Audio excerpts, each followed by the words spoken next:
کوئی تم میں سے چپکے سے بات کہے یا پکار کر، یا رات کو کہیں چھپ جائے یا دن کی روشنی میں کھلم کھلا چلے پھرے، اللہ کے نزدیک برابر ہے۔ اس کے آگے اور پیچھے اللہ کے چوکیدار ہیں جو اللہ کے حکم سے اس کی نگرانی کرتے ہیں۔ اللہ اس نعمت کو جو کسی قوم کو حاصل ہے نہیں بدلتا جب تک کہ وہ اپنی حالت کو نہ بدلے، اور جب اللہ کسی قوم کے ساتھ برائی کا ارادہ کرتا ہے تو وہ پھر نہیں سکتی،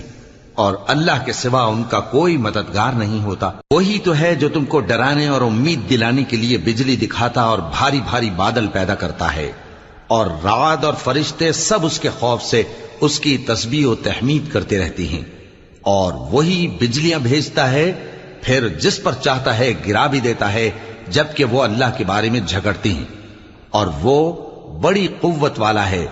کام کا پکارنا تو اسی کا ہے، اور جن کو یہ لوگ اس کے سوا پکارتے ہیں